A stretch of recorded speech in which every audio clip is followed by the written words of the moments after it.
Hey YouTube, Mickey Moo here with a brand new Let's Play. This is Pokemon Brown 2014 edition. This is actually a re-recording of this particular game. I started earlier last month, but I wasn't feeling it. I was sloshing through the game. I lost like at least half the battles, and I was just sort of doing a Let's Play for the sake of, consistency. And I was, felt adequate about it, but I realized it wasn't my best. I was going through some personal stuff too, so the quality was just kind of, it was crap. So I figured I might as well just re-record this and have a clean slate. And that way, I could actually have fun playing the game too, not just, not just the quality, but also just my enjoyment of the game. Because I want to give my best for you guys, but I also want to enjoy what I'm doing. Now, this isn't the first time I played Pokemon Brown. I actually played in 2009. So there's a 2009 edition, which is I guess the second most recent. And the big thing about this ROM hack is that it has a lot of changes. I don't know if you've seen my OIA Orange Island Adventure Pokemon playthrough, but there I talk about sort of the history of Pokemon ROM hacks. And Coolboyman, the creator of this game in particular, is very, very detailed with the types of games he makes. And in particular, Pokemon Brown 2009 edition and this update, what it does to the game, it inserts new Pokemon as data, so you can actually see Gen 4 Pokemon in this game. You can see, Gen 3, Gen 2 attacks in this game. You can see all sorts of things that you would not see in a typical. This is a red version hack, or I think I want to say it's red version, but it doesn't matter. Red and blue version are the same thing. But so yeah, and the reason I'm playing it now is, well, first, I never finished 2009 edition of this game. The second is because Coolboyman is working, or he's finishing up Pokemon Prism. I don't know when Prism's coming out. But by the way, I'm going to choose Squirtle here, because in my 2009 playthrough, I played with Squirtle, so it sounded wrong. But I had Squirtle, and I named him Aquajet, so in honor of that playthrough that I never finished, to all you subscribers who've been subscribed since 2009, and you saw that video, then congrats, you're finally getting a payoff. Gotta find a queue here.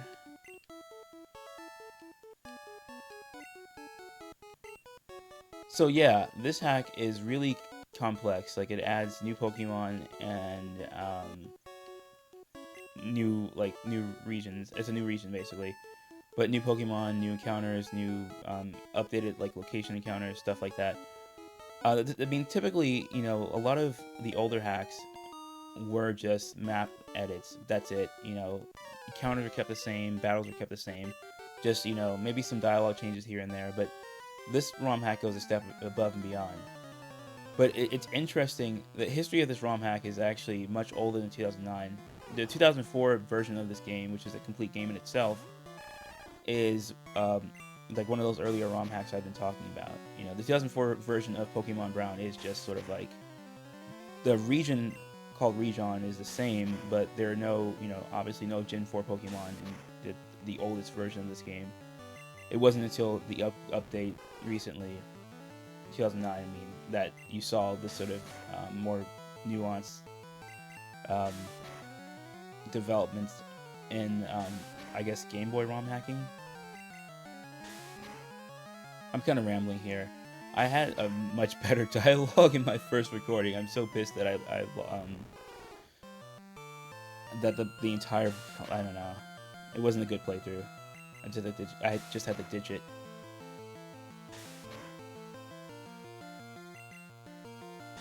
Don't be a critical. Ooh, this is really close.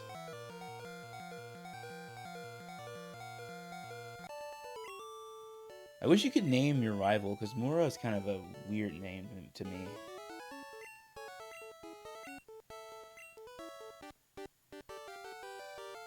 I think his dialogue's different too, because I beat him last time. He said something different, I swear.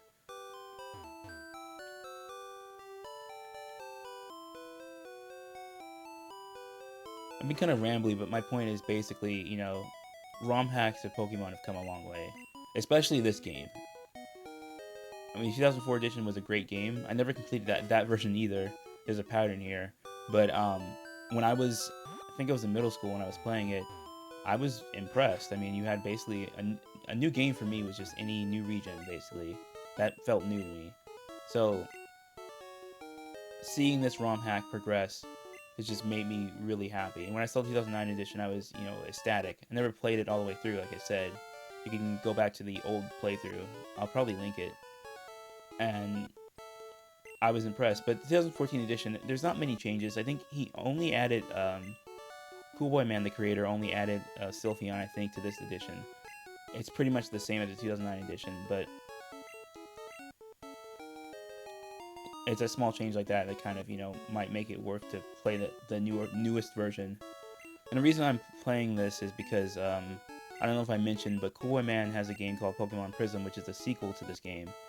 And that sequel, everything about that game has looked awesome. I've been looking at it since 2010, and it's technically done, but he actually is, I guess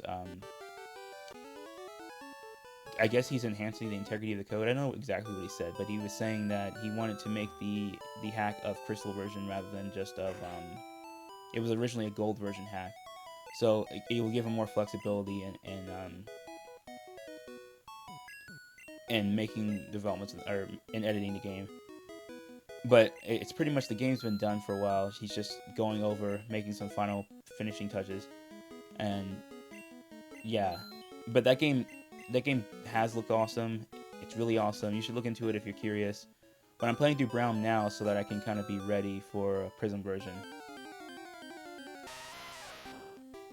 Now, I absolutely hate the first area of this game. Like, it's a cave, which, caves are pretty difficult, especially for new trainers. And, I mean, look at this. The first battle is with a trainer, and he has 3 Pokemon, I think. And it's just like, this is kind of not how you build up to, like, playing a Pokemon game. You don't encounter trainers with 3 Pokemon immediately. Especially, I mean, unless I feel inclined to capture a ton of Geodudes and Zubats, I'm kind of at a disadvantage here.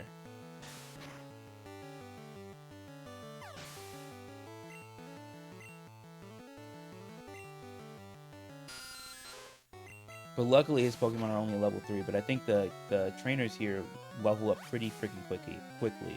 Jeez.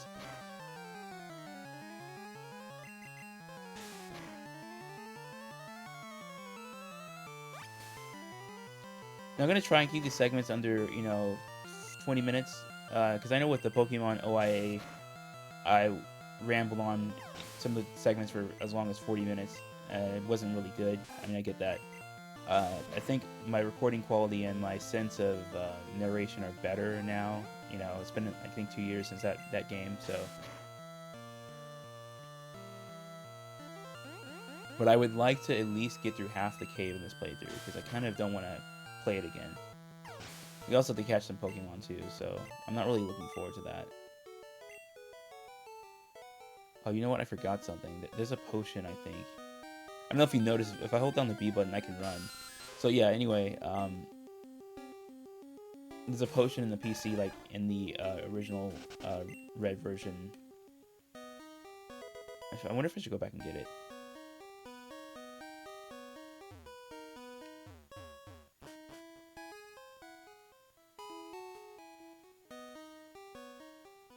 Sorry guys, I figured I might as well have a free potion, right? And I think there's actually a potion between the other. So this is like the Viridian City area, so maybe this guy would give me a potion? No. Someone will give me a potion.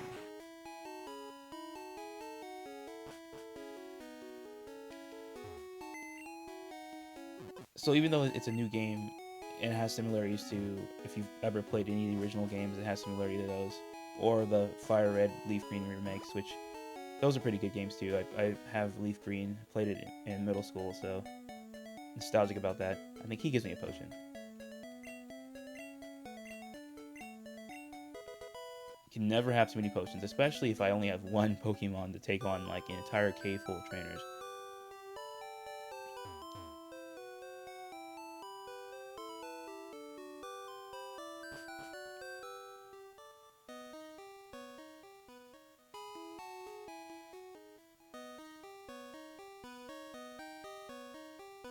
I don't want to face her yet, because, like, she probably has more Pokemon than I do, so...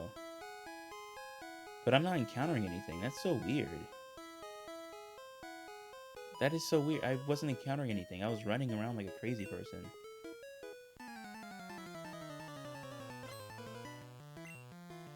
Oh, crap. I forgot she's a Pikachu. Okay, yeah.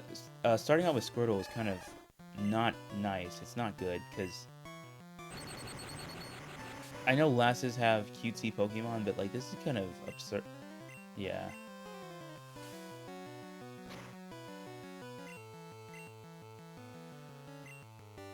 For some reason, playing with Squirtle in this game is a lot harder than it was, I swear, than before. I'm debating if I should try and keep Squirtle alive with extra potions. I might do one just to see how it goes. But it's not going to be too good. Yeah, we're talking about like at least a third. And I think it knows Quick Attack. Yeah. It's just a bad... I mean, I had to pick up a random Geodude or something.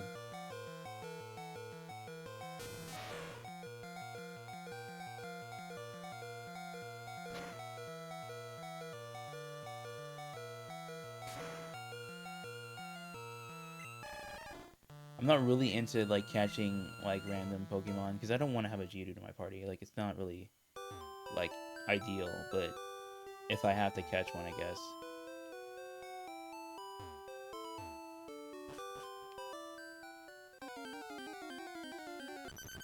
There's Diglett, too, but I don't really like... I guess it's just to beat this one trainer.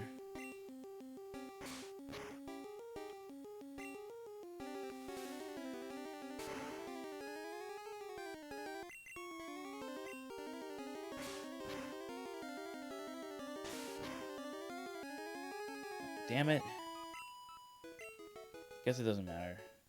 I'm gonna see if I can catch something else in here. I know there's more than Geodude and Zubat.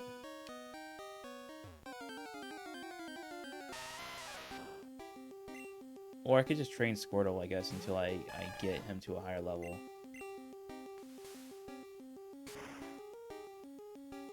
Or I should start calling him by his name, Aquajet. Or, there are no genders in this game, so maybe I shouldn't use the he pronoun, but...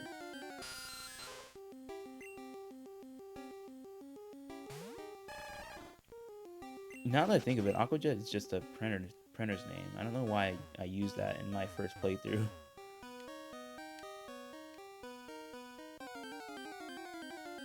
Oh, Vulpix. I might be able to use that in my party.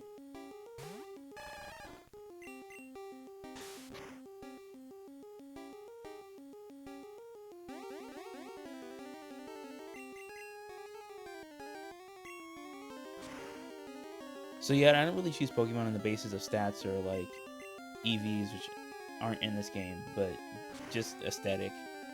But I had a Vulpix in my OIA playthrough, but I feel in this game this is one of the only other Pokemon I'd actually like want to use just aesthetically, and like it has a elemental typing that might be useful because I don't think I'll encounter any other fire Pokemon anytime soon or anything. So I'm thinking that that would be most ideal for just, at least for now.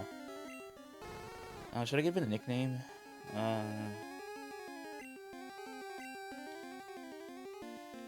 So I think in OIA I named mine Foxy. I had one in Leaf Green too, actually. So there were multiple games where I had a Vulpix.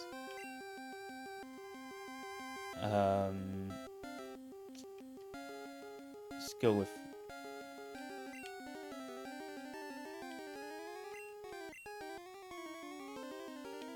a bastardization of the name QB. Totally deliberately misspelled that on purpose. I'm being dead serious too. I want to do like a half weeaboo sort of like joke there, but it's not really funny if I explain it. So what I'm gonna do is I'm gonna end the segment here once I heal, and we can start our journey from there.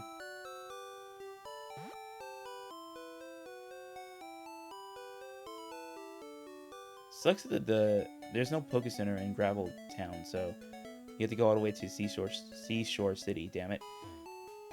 Say that 7 times fast. Seashore City. Damn it! Ah. Anyway, I'm gonna heal right now, and then I'm going to end the segment.